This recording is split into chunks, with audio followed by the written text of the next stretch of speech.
जय माता दी दोस्तों, नमस्ते, प्रणाम, गोड़ लागतनी। हम प्रीति ओझा आप सब लोग के स्वागत करते रही अपन यूट्यूब चैनल पर।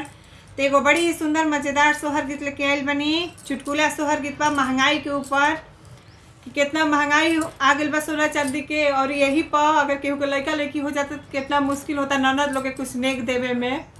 तो सुनी जा गीत के माध्यम से, बड़ी ही सुंदर गीत बाटे। आप सब लोग अच्छा लगी तो प्यार सपोर्ट अपन देव जाए, एक दूसरे के साथ खूब जम के ज़्यादा से ज़्यादा शेयर कर जाए। चलिए, बहुत बहुत धन्यवाद आप सबके, थैंक यू सो मच, दिल से धन्यवाद।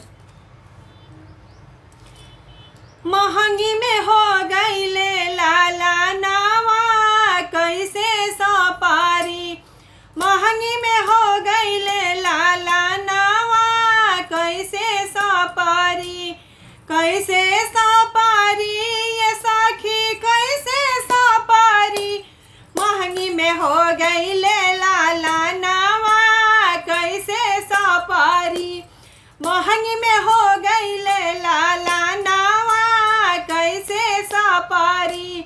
सासु आईली देवता जगन को भी मांगे ने, सासु आईली देवता जगन को भी मांगे ने, नेग के बादल ठेंगा देखइबो पिया गए परदेश, चाभी ले गई ले साजनावा कैसे सपारी, चाभी ले गई ले साजनावा कैसे सपारी, महंगी में हो गई ले लाला नावा कैसे सपारी, महंगी में हो गई ले लाला नावा कैसे सपारी। गोतिनी आईली मेवा बनन को कंगन मांगे ने, गया है कंगन मांगे ने, अरे नेग के बादल डंडा धरइबो पिया गए परदेश, चाभी ले गई ले साजनावा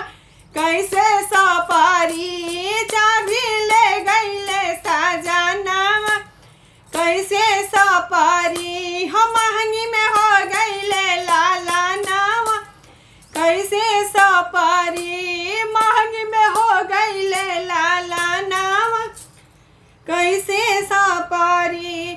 ननद आईली काजल लगावन ओ भी मांगे ने, ननद आईली काजल लगावन चैन मांगे ने, गया है चैन मांगे ने, चैन के बदला ठेंगा देखइबो पिया गए परदेश, चाभी ले गई ले साजनावा कैसे सपारी, चाभी ले गई ले साजनावा कैसे सपारी, महंगी में हो गई ले लाला नावा कैसे सपारी, महंगी में हो गई ले लाला नावा कैसे सपारी।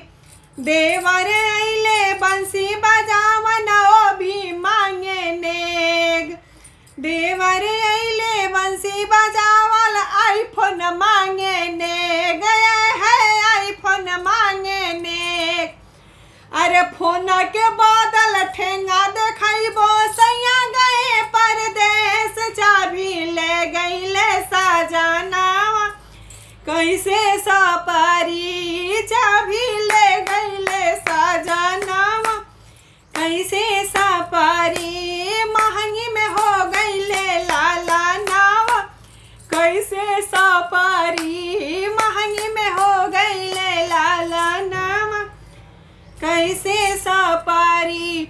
अच्छा बा कि हमनी के जन बाल बच्चा फैरल तो खूब महंगाई में ना भरल, न तो का जाने ननद लोग के कैसे पूरा हो शौक।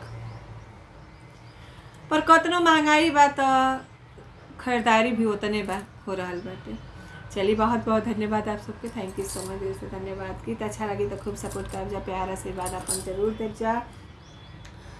और आप सब लोग हमारे दूसरा वाला चैनल के जना के नाम बाटे गांव की यूट्यूबर पहू, आप लोग उस पर जाई जा और हमारे ब्लॉग्स देखी जा, और ओहू चैनल पर हमरा के सपोर्ट करी जा, अपन प्यार आशीर्वाद ओहू वाला आईडी पर दी ही जा। और ओकरा पर आप सब लोग सपोर्ट करब जा तो हम ब्लॉग्स बना बना के डालब, कहीं जाई आदमी घूमे या घर के जो भी, और आप सबके कमेंट का जवाब भी वो पर देव। तो जाई जा आप सब लोग के सर्च करी जा गांव की यूट्यूबर बहू, और वही पर हम ब्लॉग्स एगो डलले बानी कि गांव की यूट्यूबर बहू काहे नाम ओकर रखल बाटे। तो वो ब्लॉग के माध्यम से आप ब्लॉग्स कहला ना, हाँ, तो वो ब्लॉग्स के माध्यम से आप सब लोग के पता चल जाई को आईडी के नाम काहे गांव की यूट्यूबर बहू रखल बाटे। तो जाई जा सर्च करी जा, सपोर्ट करी जा, वो चैनल के आगे बढ़ाई जा, वो जल्दी हमारे मोनेटाइज हो जाओ। आप सबके सपोर्ट से, प्यार आशीर्वाद से वो चैनल मोनेटाइज हो जाई तो वो खुशखबरी रवा सबके हम बहुत जल्दी दे दे कि हो गई बा। पर आप सब लोग सपोर्ट करब जाता, बिना सपोर्ट के नहीं है संभव। जैसे आईडी पर सपोर्ट करनी जाओ वैसे वह पर हमरा के जरूर करी जा। चलिए बहुत बहुत धन्यवाद आप सबके, थैंक यू सो मच, दिल से धन्यवाद।